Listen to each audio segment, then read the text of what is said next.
Ethan Carter stood at the edge of the landing pad, his boots crunching softly against the metallic surface. The air around him shimmered with heat rising from the ground, carrying a faint metallic tang that clung to the back of his throat. Above him loomed the towering spires of Baron Keelus's fortress, their jagged forms cutting into the pale orange sky like broken teeth. This was not Earth, nor any place Ethan had ever imagined he'd find himself in. Yet here he was, standing on an alien planet light years away from home, trying to negotiate anything that could benefit humanity. The delegation from Earth had sent Ethan because they knew he was good under pressure. He wasn't flashy or loud. Instead, he had a quiet confidence that made people listen.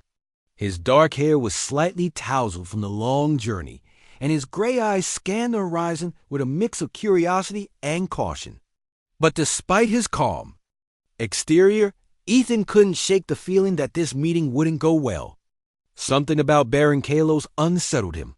Though he couldn't quite put his finger on why, a group of guards approached, their armor gleaming under the twin suns of the planet. They moved with precision, their steps synchronized as if they were part of some grand performance. Behind them came the Baron himself. Kalos was tall, even by alien standards, and his elongated limbs gave him an almost insect-like appearance. His skin shimmered with iridescent hues, shifting colors depending on how the light hit it. Two sets of eyes, one pair above the other, stared down at Ethan with a cold indifference. "Human," Kalos said, his voice deep and resonant, yet tinged with disdain. "You have traveled far to beg for scraps." Ethan clenched his jaw but forced himself to remain polite. Diplomacy was key, even when dealing with someone as arrogant as Kalos. "I'm here to discuss mutual benefits, Baron Kalos. Humanity has much to offer, and we believe your technology could greatly aid our progress." Kalos let out a low chuckle, the sound echoing unnaturally in the stillness of the courtyard. "Mutual benefits? You think you can bargain with me? Your kind is weak, dependent on machines you barely understand. What could you possibly bring to my table?" Ethan took a deep breath, refusing to let the insult rattle him. "We may lack your advanced biology, but we excel in innovation and adaptability. Together, we could achieve things neither of us could alone." For a moment, Kalos seemed to consider Ethan's words. Then, without warning, he turned and gestured toward the entrance of the fortress. "Come, let me show you what true power looks like." Inside the fortress, the halls were dimly lit, the walls adorned with strange symbols that glowed faintly in the darkness. Ethan followed Kalos, flanked by the ever-present guards. Despite the oppressive atmosphere, Ethan remained alert, taking note of every detail. He didn't trust Kalos, and he certainly didn't expect the tour to end with anything resembling cooperation. They eventually reached a large chamber, its ceiling lost in shadow. At the center of the room stood a young woman, or rather, what appeared to be a young woman. She sat in a hovering chair, her frail form draped in loose garments that concealed most of her body. Her face was partially obscured by a veil, but Ethan could see enough to tell she was human or at least humanoid. Her hands rested limply on the arms of the chair, and her posture suggested discomfort or perhaps resignation. "This," Kalos announced with a cruel smirk, "is Lila, my daughter." Ethan blinked in surprise. He hadn't expected Kalos to have a human-looking child. Before he could respond, the Baron continued, his tone dripping with mockery. "She is useless, a burden unfit for my empire. Take her, human. Perhaps you can find some use for her where I cannot." Lila's head snapped up at her father's words, her wide eyes locking onto Ethan's. For a brief moment, he saw a flicker of defiance in those eyes, quickly masked by a veil of sadness. Ethan felt a pang of sympathy for her. Whatever her condition, it was clear she had been treated poorly by the very person who should have protected her. "You're giving her to me?" Ethan asked slowly, choosing his words carefully. "Just like that?" Kalos waved a hand dismissively. "Do with her as you wish. She is nothing to me." Ethan hesitated. On one hand, he understood the implications of accepting such an offer. It would likely anger Kalos further, and jeopardize any chance of negotiation. On the other hand, he couldn't ignore the look in Lila's eyes. There was intelligence there, resilience buried beneath layers of neglect and pain. He couldn't leave her behind. Finally, Ethan nodded. I'll take her. Kalos laughed, a harsh grating sound that echoed through the chamber. Very well, human.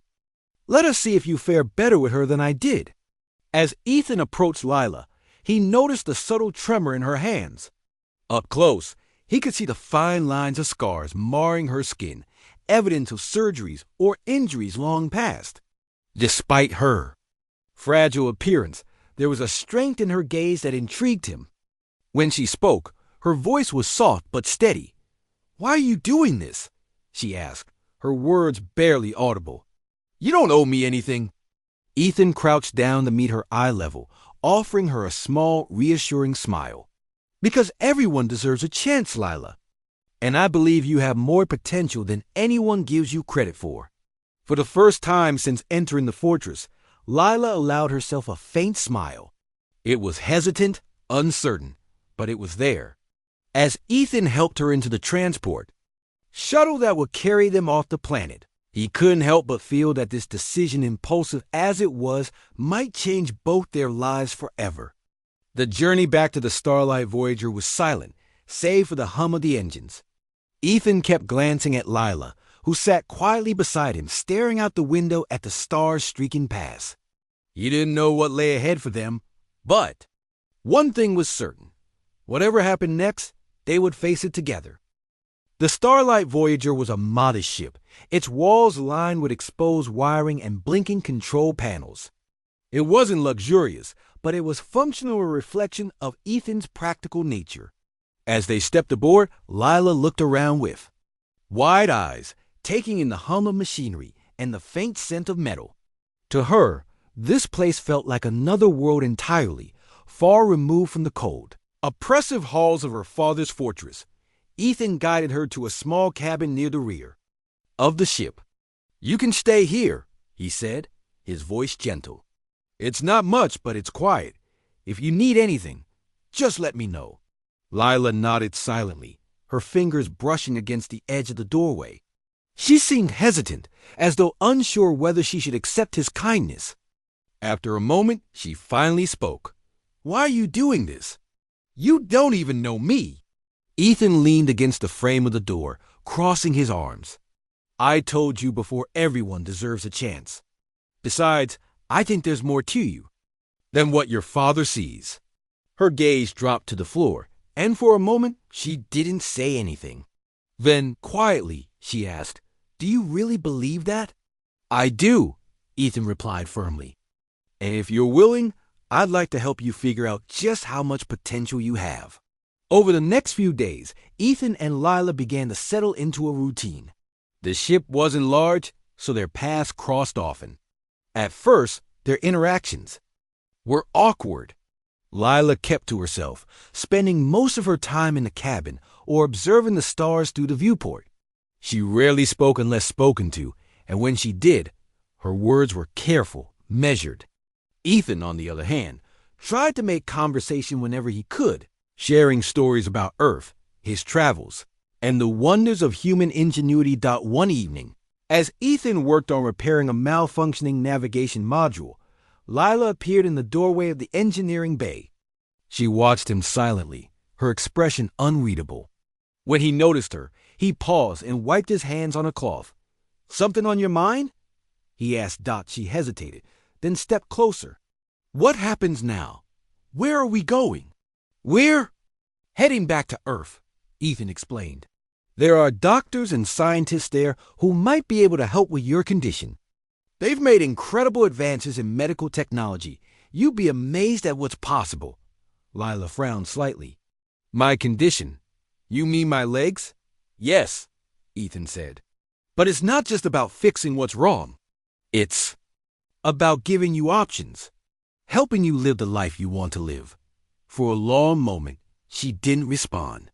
Then, almost reluctantly, she admitted, I've never had options before. Ethan set down his tools and turned to face her fully. Well, that changes now. You're not alone anymore, Lila. We'll figure this out together. As the days passed, Lila started opening up more. One afternoon, while Ethan was showing her some of the ship's systems, she surprised him by asking a question. How does all this work? The ship, it's so different from what I'm used to. Ethan smiled. That's a big question. Where do you want to start? She pointed to a panel filled with blinking lights and switches. That, what does it do? That's part of the power distribution system, Ethan explained. It makes sure energy flows where it needs to go, like making sure the engines have enough juice to keep us moving. Lila tilted her head. Her curiosity piqued. So, it's like a nervous system?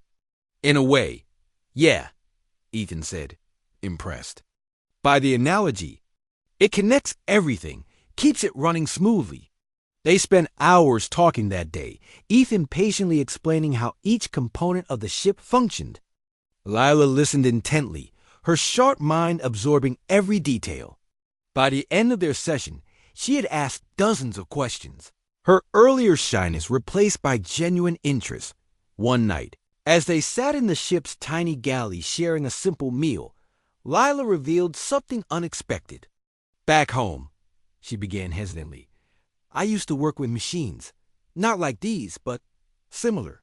My father's people used biomechanical systems to maintain their cities. I could feel them somehow, like they were alive. Ethan raised an eyebrow. Feel them? What do you mean? It's hard to explain, Lila said, frowning as she searched for the right words. When I touched them, it was like my mind connected to theirs. I could sense problems, fix things without even thinking about it. Ethan leaned forward, intrigued. That sounds incredible. Have you ever tried doing something like that here? On the ship? Lila shook her head. No, I haven't touched anything since I left my planet. I thought maybe it was gone. Well, Ethan said, standing up, there's only one way to find out. He led her back to the engineering. Bayan gestured toward a diagnostic console. Try this. See if you can connect to it. Layla hesitated, her hand hovering above the surface. For a moment, nothing happened. Then slowly, her fingers brushed against the panel.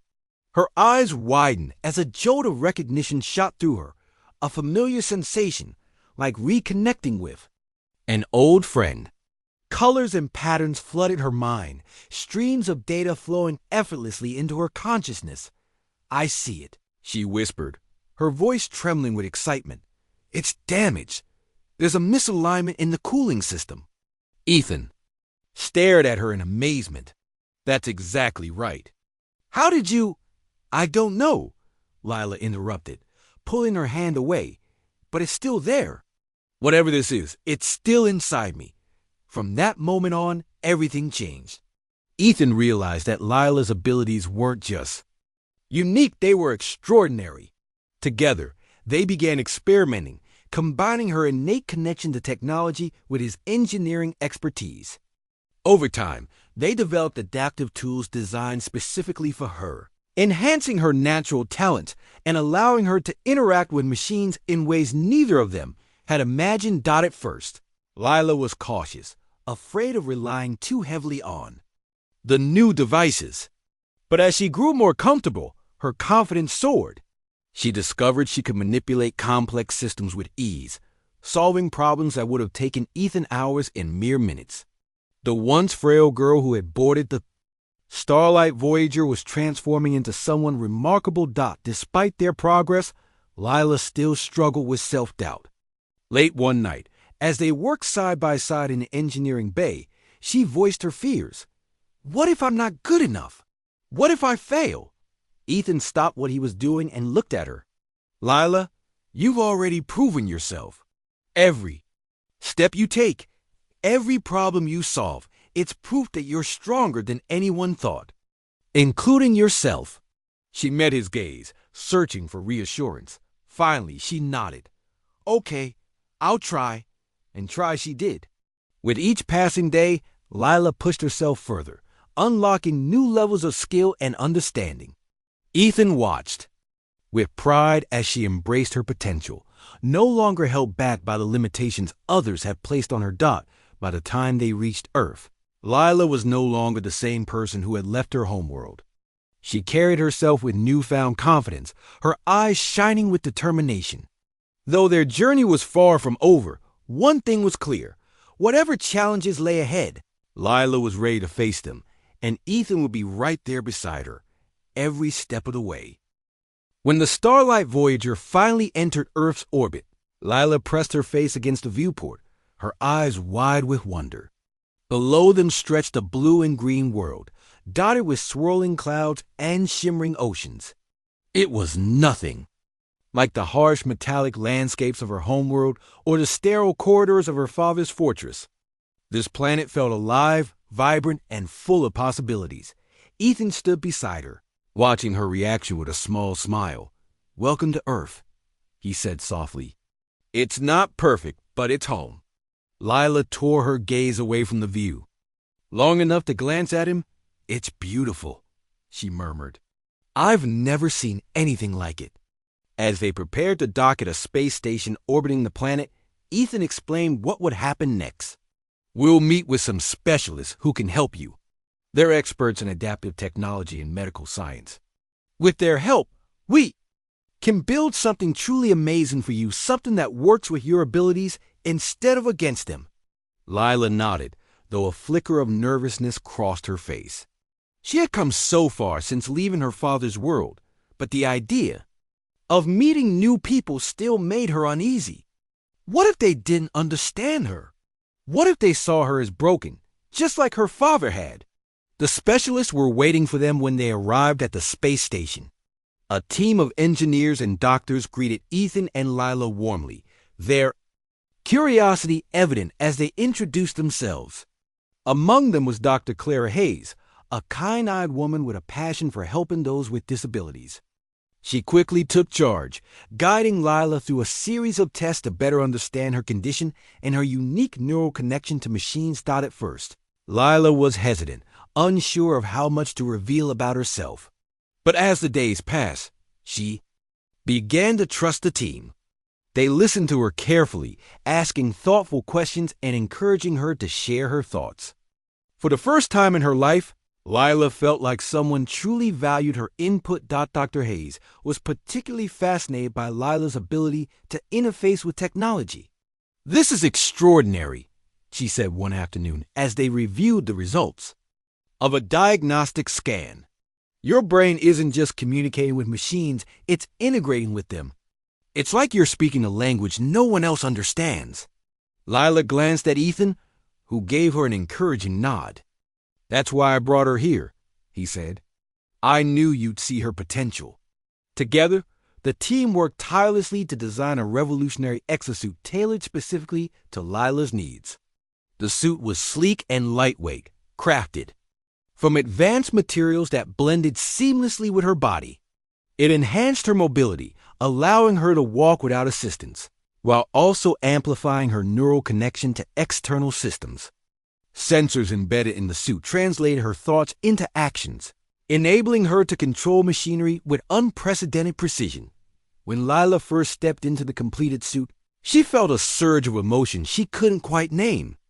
Standing on her own 2 feet for the first time in years, she looked down at her hands, flexing her fingers experimentally. Then, with a deep breath, she took a step and another. Tears welled up in her eyes as she realized what this meant. She wasn't limited anymore. She was free. Word of Lila's transformation spread quickly. News outlets picked up the story, dubbing her the Iron Sylph after a journalist witnessed her effortlessly repairing a malfunctioning satellite during a live demonstration. Videos of her achievements went viral across the galaxy, sparking debates about the future of human-alien collaboration and the untapped potential of individuals with disabilities. But fame wasn't something Lila sought.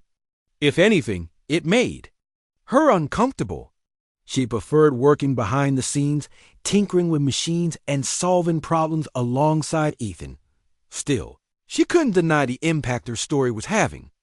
People everywhere were inspired by her journey, seeing her as proof that even those dismissed as weak or useless could rise above adversity and achieve greatness. One day, as they reviewed footage of her latest project, a drone network design. To assist disaster relief efforts, Ethan turned to her with a proud grin. "You know, you're becoming a legend whether you like it or not." Lila laughed softly, shaking her head. "I'm just doing what feels right. None of this would have been possible without you." "That's not true," Ethan replied firmly. "You did the hard work. I just gave you the tools. The rest was all you." Despite the praise and admiration, challenges remained. Not everyone viewed Lila's success positively. Some saw her as a threat, particularly those loyal to Baron. Kalos. Rumors reached Ethan and Lila that Kalos was furious about her transformation, blaming humanity for corrupting his daughter. He began spreading lies, claiming that Lila had stolen alien technology and misused it for personal gain. When news of Keyless's accusations reached them, Lila clenched her fists in frustration. "He doesn't care about me," she said bitterly. "All he cares about is control. If I fail, it proves he was right to abandon me. If I succeed, it threatens his power." Ethan placed a reassuring hand on her shoulder. "Let him talk. His words don't define you. What matters is what you do next." Lila nodded, determination hardening her expression. "Then let's show him exactly what I'm capable of." Their chance came sooner than expected.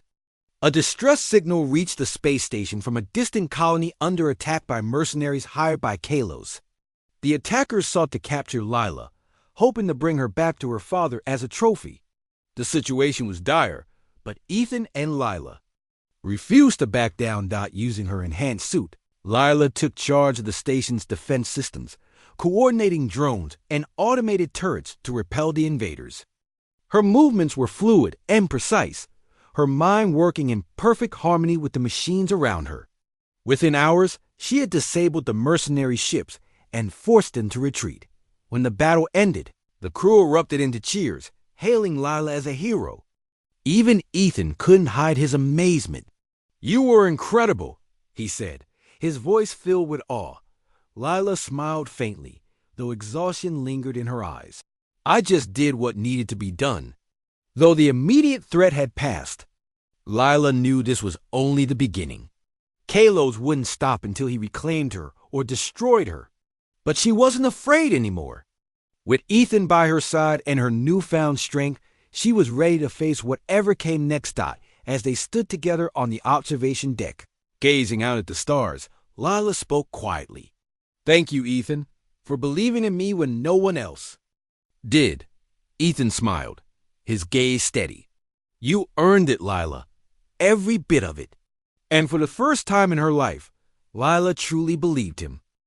The victory against Kalos's mercenaries was short-lived. Though Lila and Ethan had managed to protect the space station, it became clear that their actions had only angered the Baron further. Rumors spread quickly through the galaxy, carried by traitors, diplomats, and spies alike. Baron Kalos was furious, not just because his plan had failed, but because his own daughter had become a symbol of resistance against him. To Kalos, this was an unforgivable insult. Ethan and Lila knew they couldn't stay on the space station forever.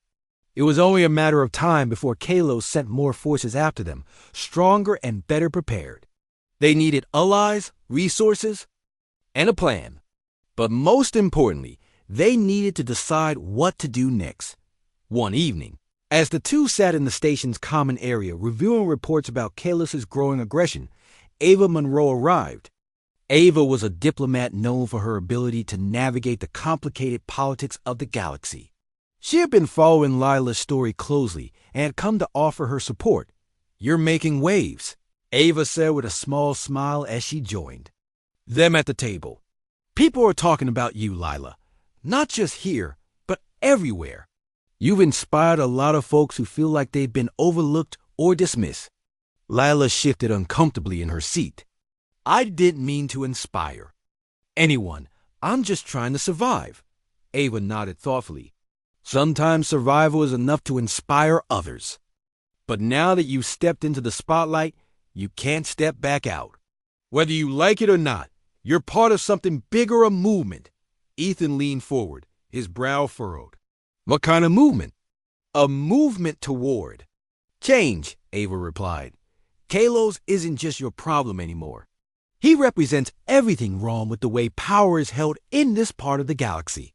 If we stand together, we can challenge that. Layla glanced at Ethan, uncertainty flickering in her eyes. But how? We're just two people. What can we possibly do against someone like him? You're underestimating yourself, Ava said firmly. You've already proven that you're stronger than anyone expected, and you're not alone. There are others who want to see Kalos fall, people who have suffered under his rule for years. All they need is someone to lead them. Over the next few days, Ava worked tirelessly to gather allies. She reached out to disenfranchised groups across Kalos' empire, offering them hope in exchange for their loyalty. Some were hesitant, fearing retribution if they sided against the Baron. But others saw Lila's story as proof that resistance was possible, and that victory could be theirs if they fought together. Meanwhile, Lila focused on honing her skills.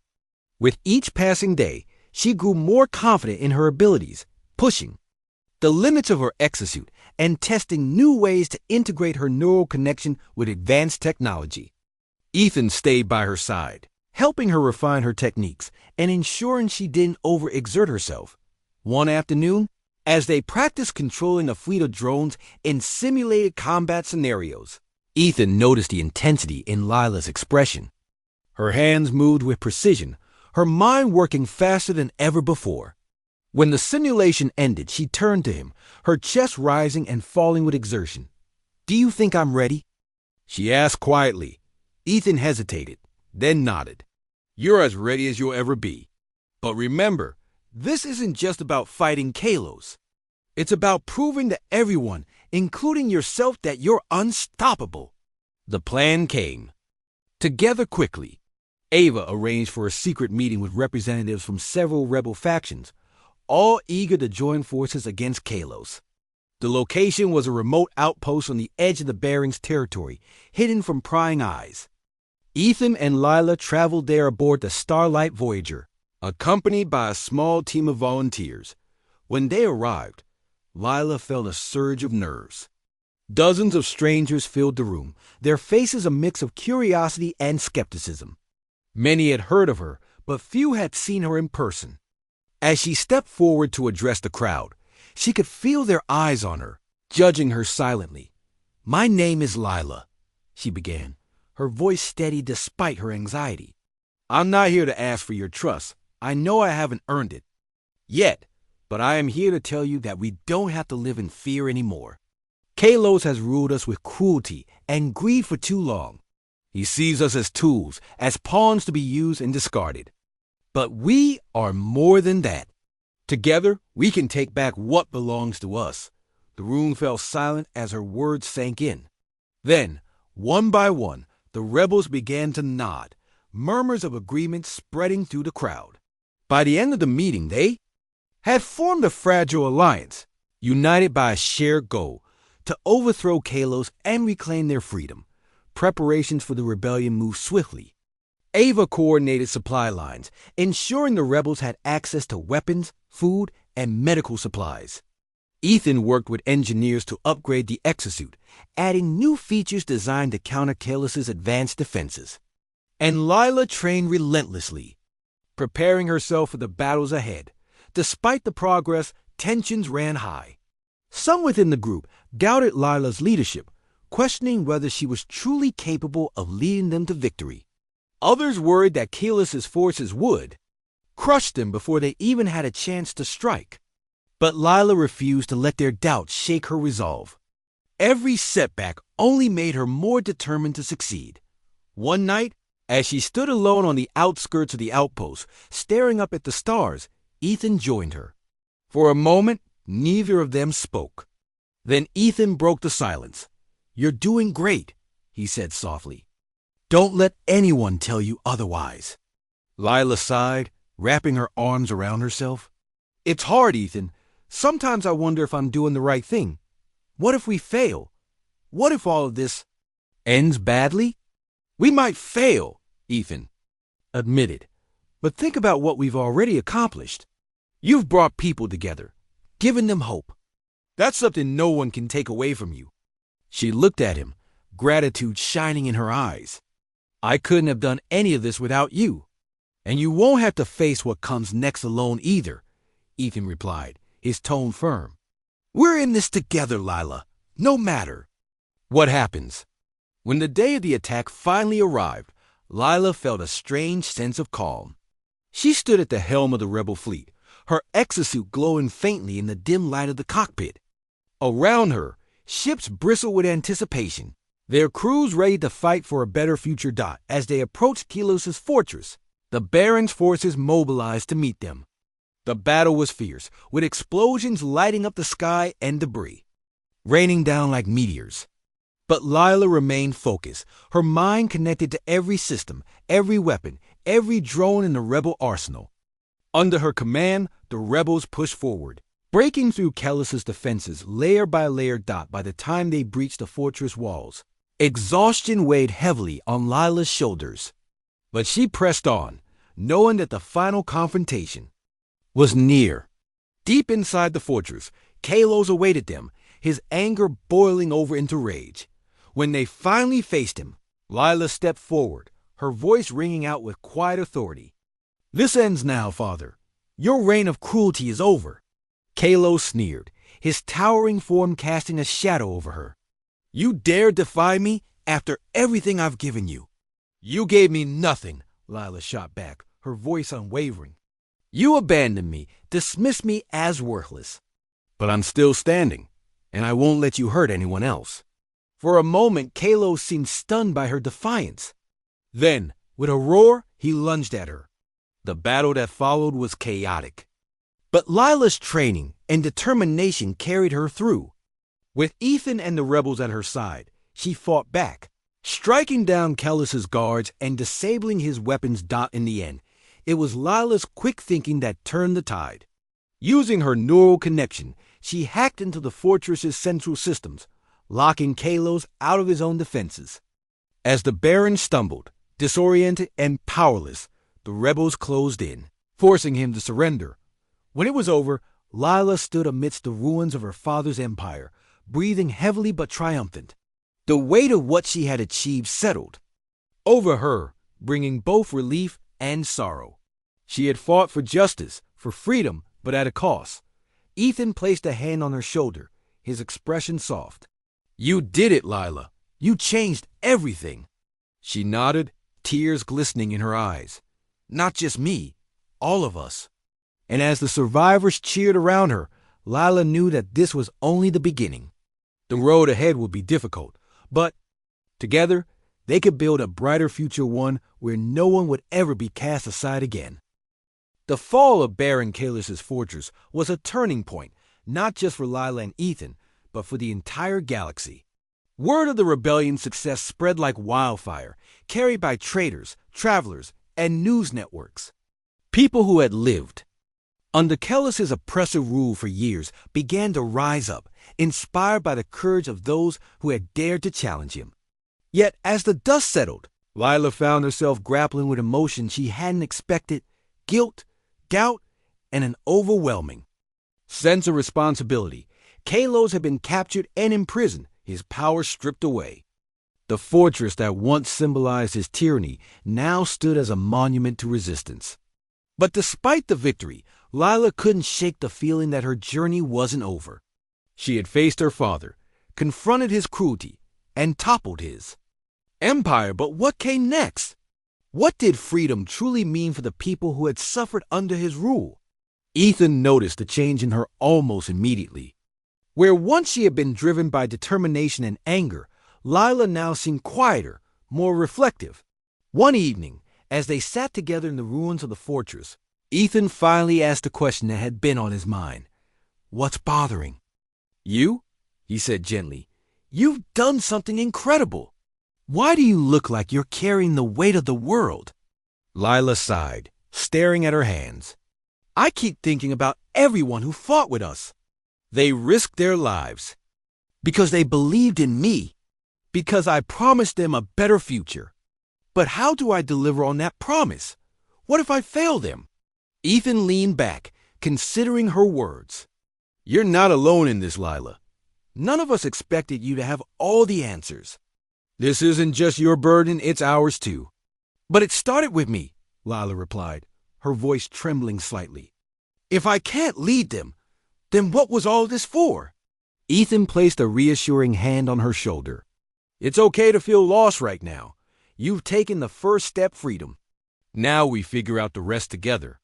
With Ava Monroe's help, the rebels began organizing efforts to rebuild the regions devastated by Kalus's rule. Teams of engineers, doctors, and volunteers traveled across the Baron's former territory, repairing infrastructure, distributing supplies, and offering aid to those in need.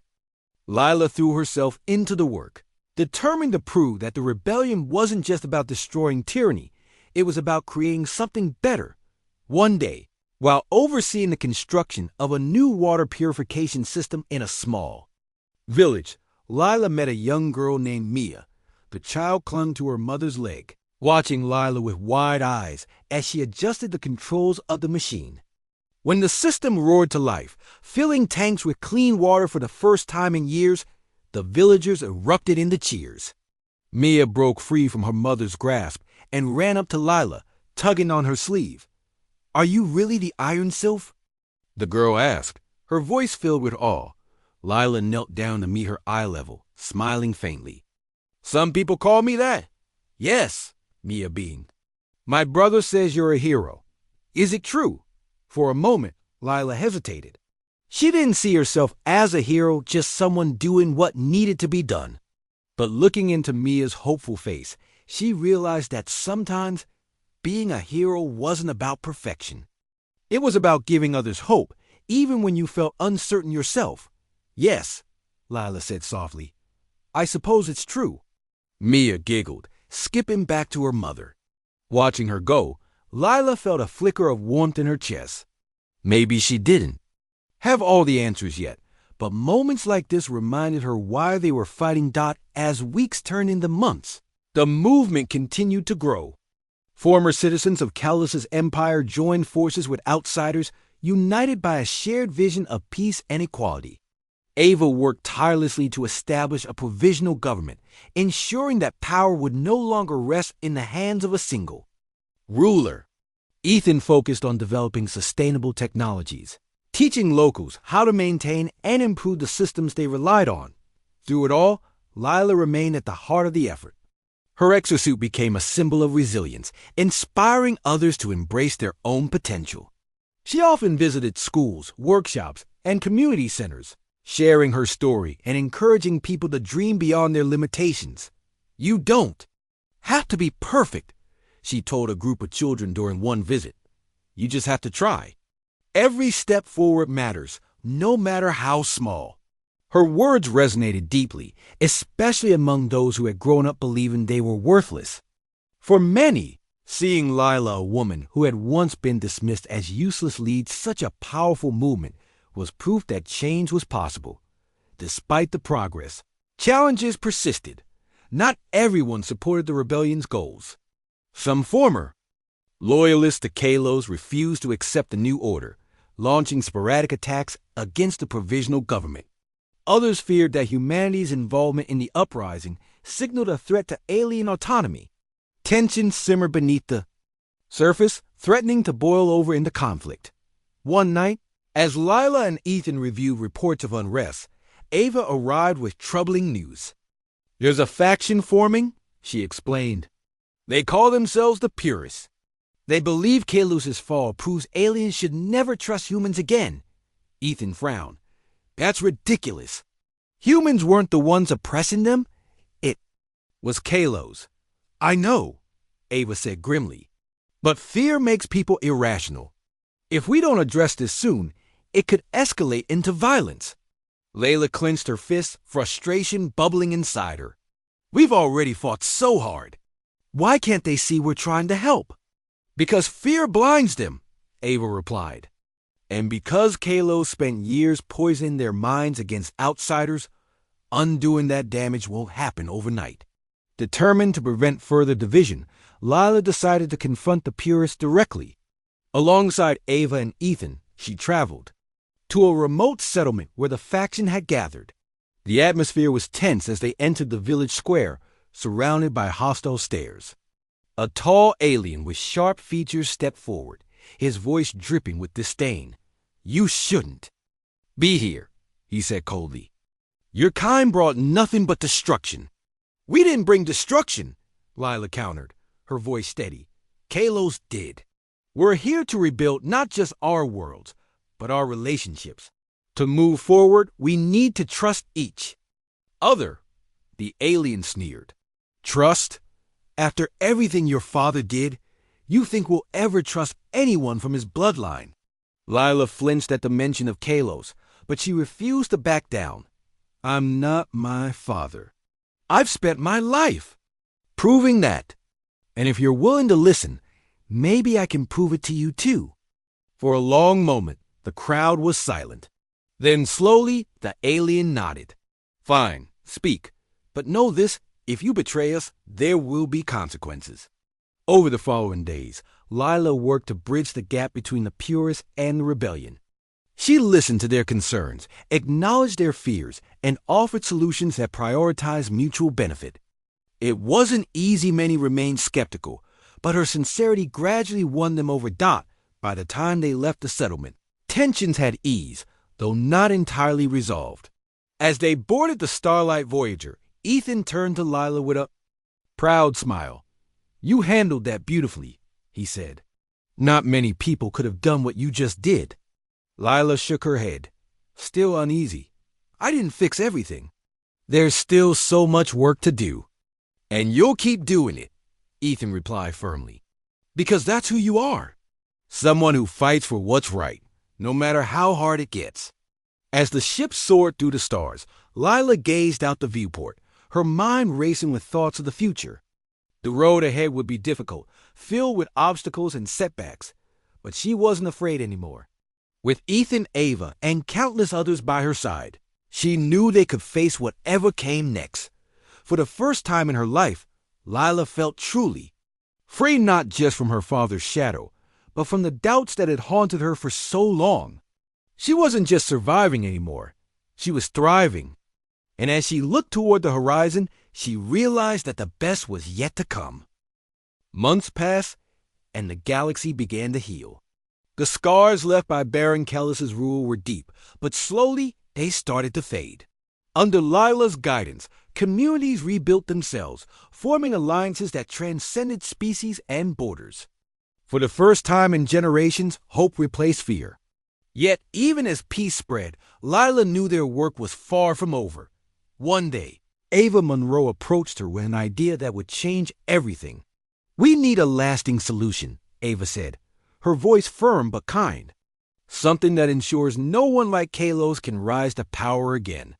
A system where everyone has a voice, where decisions are made together, not imposed."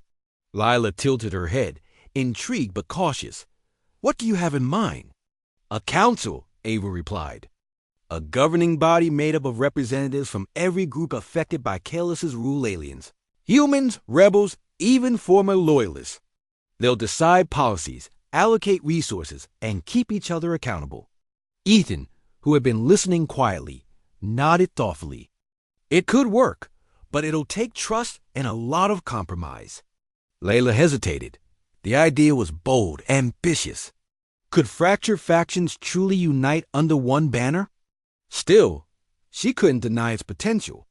If successful, it would be the foundation for a better future, a future where no one was left behind. "Let's try," Lila said finally.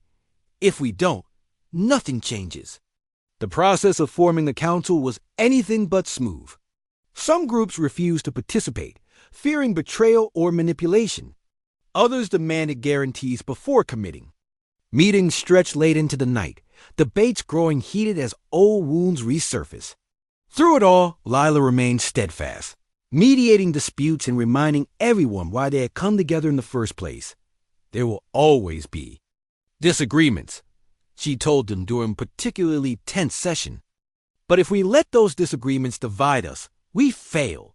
We owe it to ourselves and to those who fought alongside us to find common ground. Her words struck a chord, softening some of the resistance. Slowly, painfully, the council began to take shape. Representatives from across the galaxy gathered around a circular table. Their differences stark, but their shared goal undeniable. Unity. As the council worked to establish laws and policies, Lila turned her attention to another project, one close to her heart. Inspired by the children she had met during her travels, she founded the Horizon Institute, a center dedicated to advancing adaptive technologies for individuals with disabilities. Her own journey had taught her how much potential lay hidden beneath perceived limitations, and she wanted to ensure others had access to the tools they needed to thrive. With Ethan's help, she designed programs tailored to diverse needs, combining cutting-edge science with practical applications. The Institute quickly gained recognition, drawing scholars, engineers, and volunteers from across the galaxy. For many, it became a beacon of possibility, a place where barriers were broken and dreams became reality. One afternoon, as Lila walked through the bustling halls of the Institute, she paused to watch a young alien boy testing a prototype prosthetic arm. His face lit up with excitement as he grasped a small object for the first time. Nearby, a human teenager practiced walking with a newly fitted exosuit, her laughter echoing through the room. Ethan joined her, smiling at the scene. "You've created something amazing here," he said softly. "It's not just me," Lila replied. "Everyone who works here shares the vision. Together, we're making a difference." Despite the progress, shadows lingered. Kalos, though imprisoned, remained a threat. Whispers reached Lila of sympathizers plotting his release, hoping to restore his empire. She tried not to dwell on the danger, focusing instead on building a world where tyranny could never take root again. But the knowledge weighed heavily on her, a constant reminder that freedom required vigilance. One evening, as she stood alone on the balcony of the provisional government headquarters, Ava approached her. "You look troubled," Ava said gently. "What's on your mind?" "Kalos," Lila admitted. "I can't stop thinking about him. What if he escapes? What if we didn't go far enough?" Ava placed a reassuring hand on her shoulder. "You did everything you could. No one expects you to carry this burden alone. We'll keep watching, keep preparing. That's all we can do." Lila nodded, though the unease lingered. She knew Ava was right, but knowing didn't make the fear disappear. The turning point came unexpectedly. During a routine inspection of Kellis's prison cell, guards discovered evidence of a planned breakout. Messages written in code hinted at a network of supporters working to free him. When the news reached Lila, she felt a surge of anger and determination. "We can't wait anymore," she told Ethan and Ava. "If we let him escape, everything we built is at risk." "What do you propose?" Ava asked. "We confront him," Lila said firmly, "face to face. Let him see what he's lost and what he'll never regain." The journey to the prison was tense. Lila, Ethan, and a small team of trusted allies traveled aboard the Starlight Voyager, their destination shrouded in secrecy. When they arrived, Kalos awaited them in his cell, his iridescent skin dull and his posture slumped. For a moment, Lila almost pitied him. "Almost. Still clinging to your throne, father," she said, her voice cold. "Even now, when it's clear no one follows you anymore." Kalos sneered, though there was a flicker of uncertainty in his eyes. "You think you've won. You're just prolonging the inevitable. One day the galaxy will see you for what you are, a mistake." Lila stepped closer, her expression unwavering. "Maybe I'm a mistake, but I'm a mistake you created. And because of that, I've done more good than you ever did." For the first time, Kalos looked shaken. He opened his mouth to respond, then closed it, unable to find the words. Lila turned away, signaling to the guards to escort him deeper into confinement. As they left the prison, she felt a strange sense of closure, not forgiveness, but acceptance. Back at the council chambers, Lila addressed the assembled representatives, sharing what she had learned. Kalos isn't gone, she said, but he's weak. Together, we can ensure he stays that way. This isn't just about stopping him. It's about proving that his kind of power has no place in our galaxy. The representatives erupted into applause, their voices united in agreement.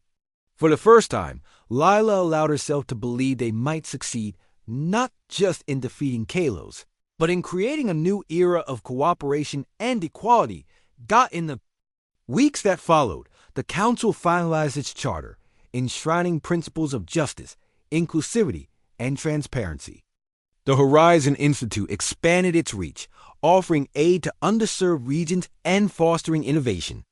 And Lila, once dismissed as useless, continued to inspire countless others, her legacy growing with each passing day. One night, as she sat, with Ethan on the observation deck of the Starlight Voyager, gazing at the stars, she spoke softly. "Do you think we've done enough?" Ethan smiled, his gaze steady. "No, but I think we've started something that will last long after we're gone, and that's enough for now." Lila nodded, a sense of peace settling over her. The road ahead would still be challenging, but she wasn't afraid anymore. With Ethan by her side and the galaxy united behind her, she knew they could face whatever came next. Years passed, and the galaxy transformed in ways no one could have predicted. The council Lila had helped create became a cornerstone of interstellar cooperation, its members working tirelessly to ensure fairness and equality for all species. Tension still flared occasionally, old prejudices lingering like stubborn shadows, but progress was undeniable. Under the council's guidance, trade flourished, alliances strengthened, and communities once torn apart by Kalos's rule began to heal. Lila, too, had changed. No longer the quiet, uncertain young woman who had first stepped aboard the Starlight Voyager, she had grown into a leader respected across the galaxy. Her name was spoken with reverence, her story told in whispers of awe. Yet despite her fame, she remained humble, always choosing to focus on others rather than herself. The Horizon Institute thrived under her leadership, becoming a beacon of hope for countless individuals. From adaptive technologies to educational programs, the Institute offered tools and opportunities that empower people to overcome their limitations. Lila often visited classrooms and workshops, sharing her experiences and encouraging others to dream beyond what they thought possible. One day, as she walked through the Institute's main hall, a young girl approached her, clutching a drawing in her hands. "Miss Lila," the child said shyly, "I made this for you." Lila knelt down to take the picture, her eyes widening as she saw it. It was a colorful depiction of her standing beside the Starlight Voyager, surrounded by stars. In bold letters at the top, the girl had written, "Thank you for showing us we can be anything." Tears welled up in Lila's eyes as she hugged the girl tightly. "You're welcome," she whispered. "And thank you for reminding me why we do this." Ethan watched from a distance, his heart swelling with pride. He had stood by Lila's side through every step of her journey, witnessing her transformation from a broken girl to a legend. Though their bond had deepened over the years, neither of them had ever put a label on it. Words like love or partnership seemed unnecessary. They simply belonged together, two halves of a whole. That evening, as they sat together on the observation deck of the Starlight Voyager, Ethan broke the silence. "You've done so much, Lila, more than anyone could have imagined." She smiled faintly, gazing out at the stars. "It wasn't just me. You were there every step of the way. I couldn't have done any of this without you." "You give me too much credit," Ethan replied with a chuckle. "But I'll take it." They laughed softly, the sound mingling with the hum of the ship's engines. For a moment, everything felt perfect peaceful. But Lila knew better than to believe perfection lasted forever. There would always be challenges, new battles to fight. Still, she was ready. She had learned that strength wasn't about avoiding fear. It was about facing it head-on. As the years went by, Lila dedicated herself to ensuring the Council's principles endured.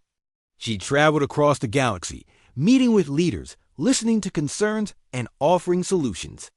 Her presence alone often calmed tensions, her reputation as a peacemaker preceding her wherever she went. People trusted her, not because she promised easy answers, but because she understood their struggles. One such visit brought her to a remote colony struggling to rebuild after decades of neglect under Kellis's rule. The townspeople greeted her warmly, though exhaustion lined their faces. As she toured the settlement, she noticed a group of children playing near a makeshift schoolhouse. One boy, no older than 10, ran up to her, his eyes bright with curiosity. "Are you really the Iron Sylph?" he asked eagerly. Lila crouched down to meet his gaze. "Some people call me that, yes." The boy grinned. "My dad says you saved." "Ooze, is that true?" She hesitated, then nodded. "We saved each other. None of this would have been possible without people like your dad and you." The boy beamed, running back to his friends to share the news. Watching him go, Lila felt a familiar warmth in her chest. These moments reminded her why she kept going, even when the weight of responsibility threatened to overwhelm her. Back at the council chambers, Ava Monroe approached Lila with a proposal. "We want to honor you," Ava said. "A statue in the Central Plaza, commemorating everything you've done." Lila shook her head firmly. "No statues, no monuments. My legacy isn't in stone, it's in the lives we've changed." Ava sighed but smiled knowingly. "I figured you'd say that. Still, you deserve recognition. Without you, none of this would exist." "It's not about me," Lila replied. "It's about everyone who fought for a better future. If we celebrate anything, let it be that." In time, stories of Lila's achievements spread beyond the galaxy, inspiring generations to come. Songs were sung of her courage, books written about her resilience. Yet, Lila never sought fame or glory. To her, the greatest reward was seeing others succeed, knowing she had played a part in their journeys. One evening, as she stood on the balcony of the council headquarters, Ethan joined her. "Do you ever wonder what comes next?" he asked. "All the time," Lila admitted. "But I'm not afraid anymore. Whatever happens, we'll face it together." Ethan took her hand, squeezing it gently. Always. Decades later, long after Lila had retired from public life, her influence remained. The council continued to thrive, guided by the principles she had championed. The Horizon Institute expanded, reaching even the most isolated corners of the galaxy. And her story lived on, told by parents to their children, a reminder that even those dismissed as weak could rise above adversity and achieve greatness. Lila spent her final years quietly, surrounded by loved ones. She often returned to the observation deck of the Starlight Voyager, now preserved as a museum piece, gazing at the stars she had once dreamed of exploring. On the night she passed away, Ethan held her hand, whispering words of gratitude and love. Her funeral was simple, attended only by those closest to her. As her ashes were scattered among the stars, a single phrase echoed through the crowd. Spoken in unison, she turned darkness into light. And so, Lila's legend endured not as a tale of conquest or power, but as a testament to the strength of the human spirit. She had started as a girl cast aside, seen as worthless by the world around her. But through determination, kindness, and an unshakable belief in herself and others, she had become something far greater, a symbol of hope, resilience, and the boundless potential within us all.